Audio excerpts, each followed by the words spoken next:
evening from the White House in Washington. Ladies and gentlemen, the President of the United States. My fellow Americans, I have just returned from Berlin, the city from which the Germans intended to rule the world. It is a ghost city. The buildings are in ruins. Its economy and its people are in ruins. Our party also visited what is left of Frankfurt and Darmstadt. We flew over the remains of Kassel, Magdeburg, and other devastated cities. German women and children and old men were wandering over the highways, returning to bombed-out homes or leaving bombed-out cities, searching for food and shelter. War has indeed come home to Germany and to the German people.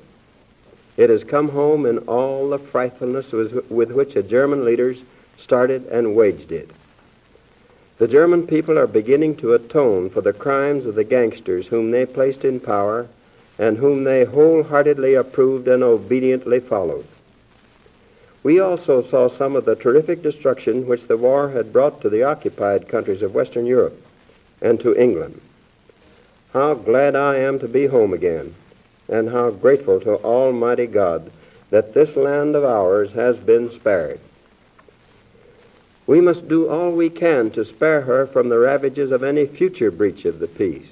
That is why, though the United States wants no territory or profit or selfish advantages out of this war, we're going to maintain the military bases necessary for the complete protection of our interests and of world peace. Bases which our military experts deem to be essential for our protection and which are not now in our possession, we will acquire. We will acquire them by arrangements consistent with the United Nations Charter. No one can foresee what another war would mean to our own cities and our own people. What we are doing to Japan now, even with the new atomic bomb, is only a small fraction of what would happen to the world in a third world war. That is why the United Nations are determined that there shall be no next war. That is why the United Nations are determined to remain united and strong. We can never permit any aggressor in the future to be clever enough to divide us or strong enough to defeat us. That was the guiding spirit in the conference at San Francisco. That was the guiding spirit in the conference of Berlin. That will be the guiding spirit in the peace settlements to come.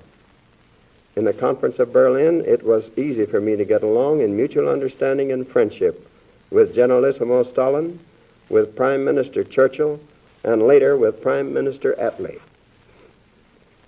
Strong foundations of goodwill and cooperation had been laid by President Roosevelt, and it was clear that those foundations rested upon more than the personal friendships of three individuals. There was a fundamental accord and agreement upon the objectives ahead of us. Two of the three conferees of Tehran and Yalta were missing by the end of this conference. Each of them was sorely missed. Each had done his work toward winning this war. Each had made a great contribution toward establishing and maintaining a lasting world peace. Each of them seems to have been ordained to lead his country in its hour of greatest need. And so thoroughly had they done their jobs that we were able to carry on and to reach many agreements essential to the future peace and security of the world. The results of the Berlin Conference have been published. There were no secret agreements or commitments apart from current military arrangements. And it was made perfectly plain to my colleagues at the conference that, under our Constitution, the President has no power to make any treaties without ratification by the Senate of the United States. I want to express my thanks for the excellent services which were rendered at this conference by Secretary of State Burns, and which were highly commended by the leaders of the other two powers. I am thankful also to the other members of the American delegation, Admiral Leahy and Ambassadors Harriman, Davies, and Pauley, and to the entire American staff. Without their hard work and sound advice, the conference would have been unable to accomplish as much as it did. The conference was concerned with many political and economic questions. but there was one strictly military matter uppermost in the minds of the American delegates. It was the winning of the war against Japan. On our program, that was the most important item. The military arrangements made at Berlin were, of course, secret. One of those secrets was revealed yesterday when the Soviet Union declared war on Japan. The Soviet Union, before she had been informed of our new weapon, agreed to enter the war in the Pacific. We gladly welcome into this struggle against the last of the Axis aggressors our gallant and victorious ally against the Nazis. The Japs will soon learn some more of the military secrets agreed upon at Berlin. They will learn them firsthand, and they will not like them. Before we met at Berlin, the United States government had sent to the Soviet and British governments our ideas of what should be taken up at the conference. At the first meeting, our delegation submitted these proposals for discussion. Subjects were added by the Soviet and British governments, but in the main, the conference was occupied with the American proposals. Our first non-military agreement in Berlin was the establishment of the Council of Foreign Ministers. The Council is going to be the continuous meeting ground of the 5 principal governments on which to reach common understanding regarding the peace settlements. This does not mean that the 5 governments are going to try to dictate to or dominate other nations. It'll be their duty to apply, so far as possible, the fundamental principles of justice underlying the charter adopted at San Francisco. Just as the meeting at Dumbarton Oaks drew up the proposals to be placed before the conference at San Francisco, so this Council of Foreign Ministers will lay the groundwork for future peace settlements.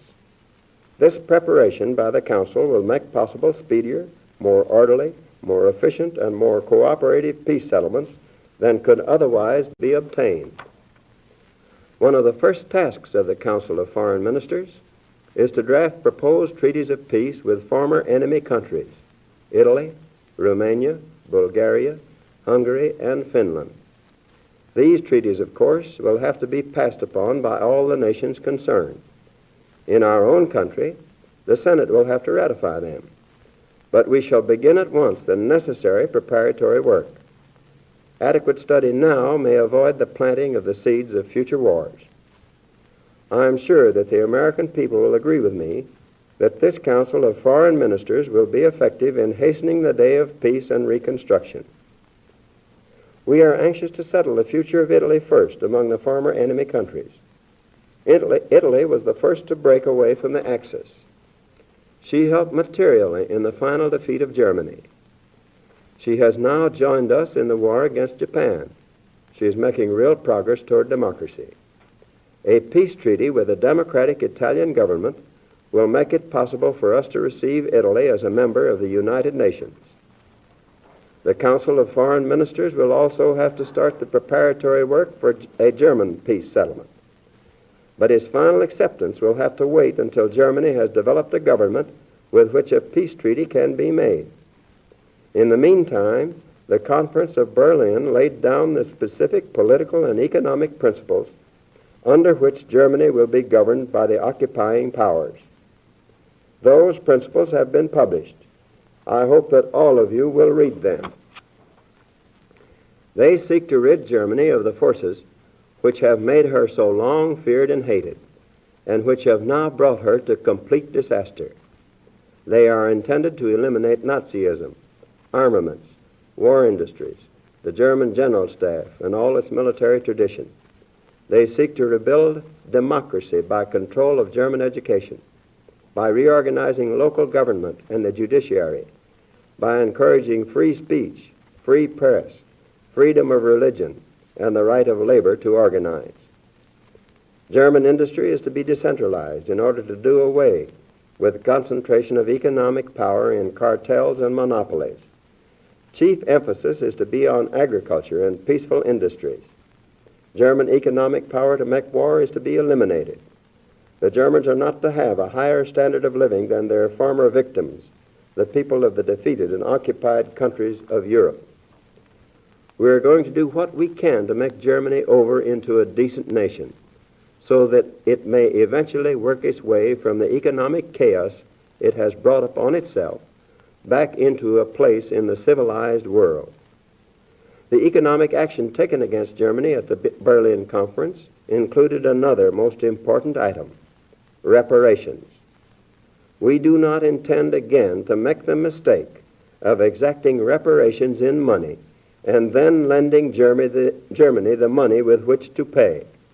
Reparations this time are to be paid in physical assets from those resources of Germany which are not required for her peacetime subsistence. The first purpose of reparations is to take out of Germany everything with which she can prepare for another war. Its second purpose is to help the devastated countries to bring about their own recovery by means of the equipment and material taken from Germany. At the Crimea Conference, a basis for fixing reparations had been proposed for initial discussion and study by the Reparations Commission. That basis was a total amount of reparations of $20 billion. Of this sum, 1/2 was to go to Russia, which had suffered more heavily in the loss of life and property than any other country. But at Berlin, the idea of attempting to fix a dollar value on the property to be removed from Germany was dropped. To fix a dollar value on the share of each nation would be a sort of guarantee that the amount each nation would get, a guarantee which might not be fulfilled. Therefore, it was decided to divide the property by percentages of the total amount available. We still generally agreed that Russia should get approximately half of the total for herself and Poland, and that the remainder should be divided among all the other nations entitled to reparations. Under our agreement at Berlin, the reparations claims of the Soviet Union and Poland are to be met from the property located in the zone of Germany occupied by the Soviet Union, and from the German assets in Bulgaria, Finland, Hungary, Romania, and East Austria. The reparations claims of all other countries are to be met from the property located in the western zones of occupation of Germany and from the German assets in all other countries. The Soviet waives all claim to gold captured by the Allied troops in Germany. This formula of taking reparations by zones will lead to less friction among the Allies than the tentative basis originally proposed for study at Yalta. The difficulty with this formula, however, is that the industrial capital equipment not necessary for German peace economy is not evenly divided among the zones of occupation. The western zones have a much higher percentage than the eastern zone, which is mostly devoted to agriculture and to the production of raw materials. In order to equalize the distribution and to give Russia and Poland their fair share of approximately 50%, it was decided that they should receive, without any reimbursement, 10% of the capital equipment in the western zones available for reparations. As you will note from the communique, a further 15% of the capital equipment in the western zones not necessary for Germany's peace economy is also to be turned over to Russia and Poland. But this is not free. For this property, Poland and Russia will give to the western zones an equal amount in value in food, coal, and other raw materials. This 15%, therefore, is not additional reparations for Russia and Poland. It is a means of maintaining a balanced economy in Germany and providing the usual exchange of goods between the eastern part and the western part. It was agreed at Berlin that the payment of reparations from whatever zones taken should always leave enough resources to enable the German people to subsist without sustained support from other nations. The question of Poland was a most difficult one. Certain compromises about Poland had already been agreed upon at the Crimea Conference. They obviously were binding upon us at Berlin. By the time of the Berlin Conference, the Polish Provisional Government of National Unity had already been formed, and it had been recognized by all of us. The new Polish government had agreed to hold free and unfettered elections as soon as possible on the basis of universal suffrage and secret ballot. In accordance with the Crimea Agreement, we sought the opinion of the Polish Provisional Government of National Unity with respect to its western and northern boundaries. They agreed, as did we all, that the final determination of the borders could not be accomplished at Berlin, but must await the peace settlement. However, a considerable portion of what was the Russian zone of occupation in Germany was turned over to Poland at the Berlin Conference for administrative purposes until the final determination of the peace settlement.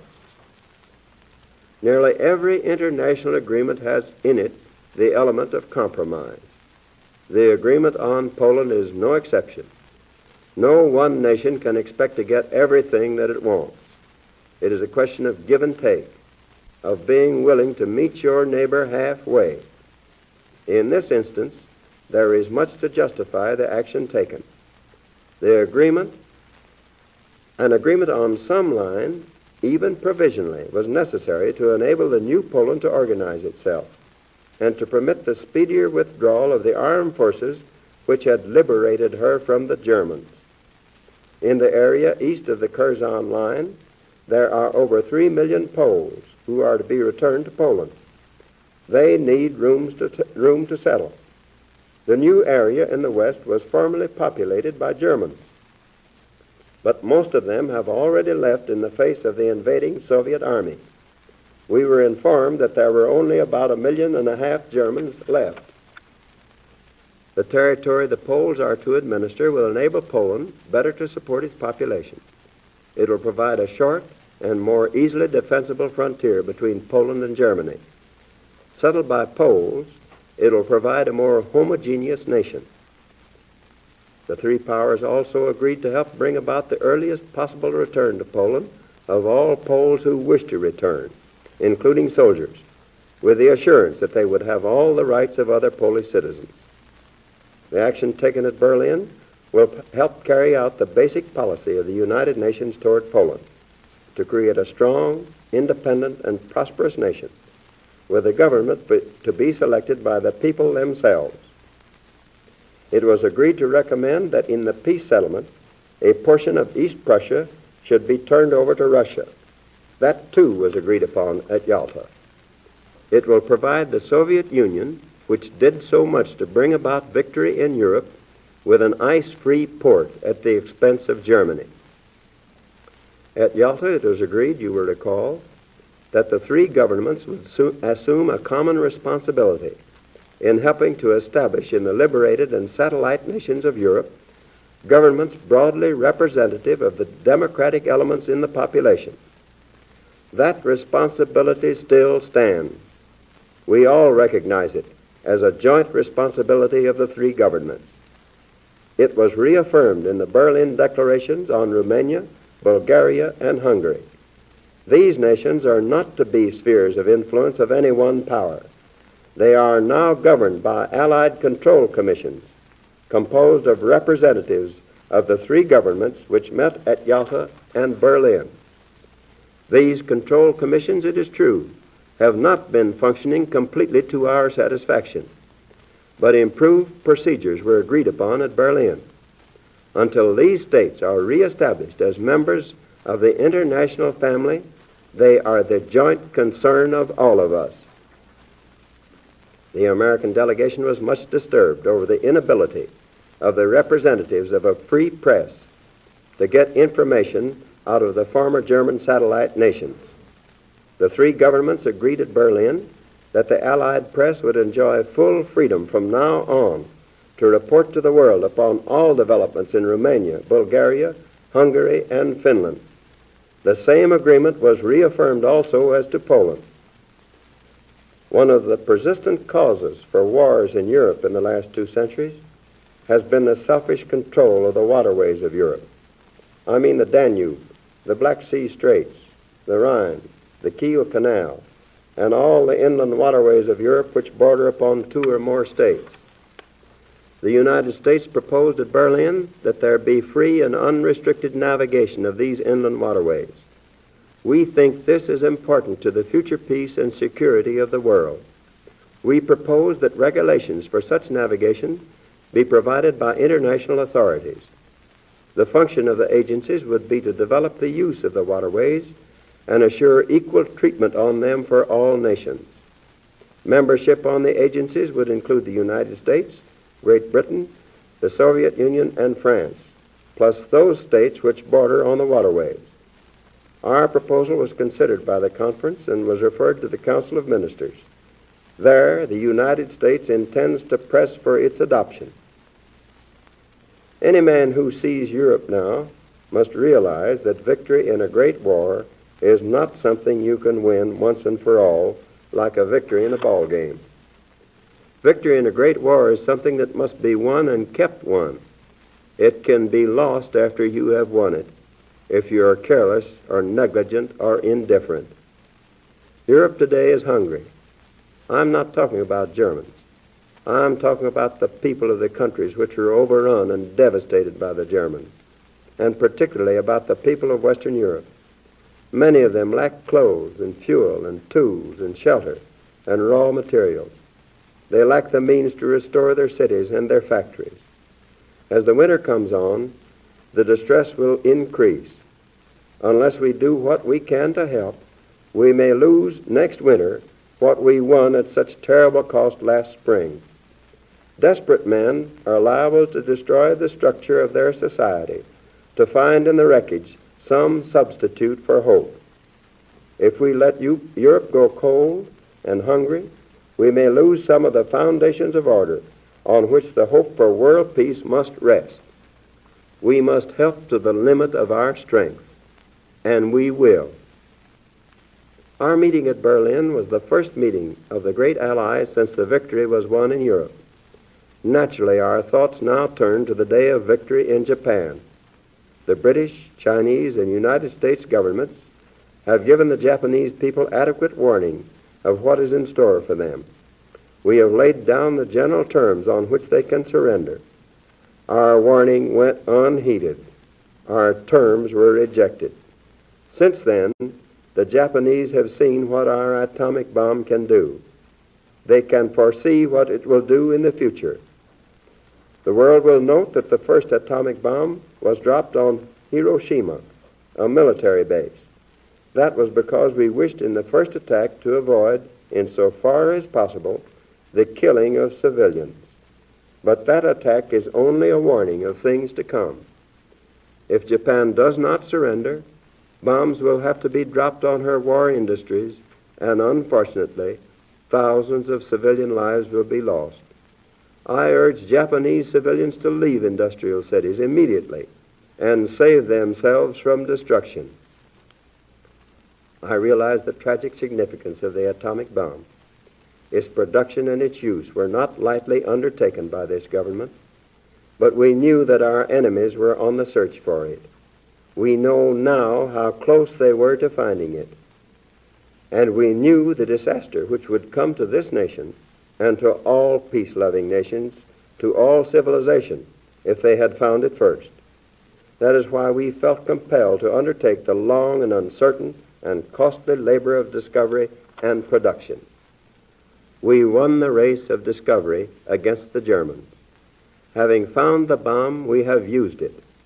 We have used it against those who attack us without warning at Pearl Harbor, against those who have starved and beaten and executed American prisoners of war, against those who have abandoned all pretense of obeying international laws of warfare.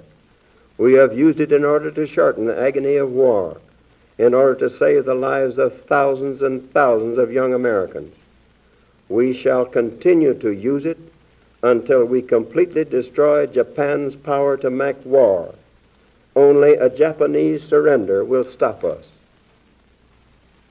The atomic bomb is too dangerous to be loose in a lawless world.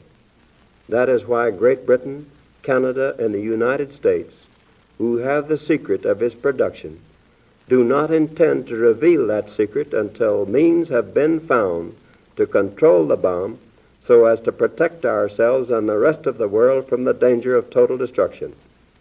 As far back as last May, Secretary of War Stimson, at my suggestion, appointed a committee upon which Secretary of State Burns served as my personal representative to prepare plans for the future control of this bomb, I shall ask the Congress to cooperate to the end that its production and use be controlled and that its power be made an overwhelming influence toward world peace.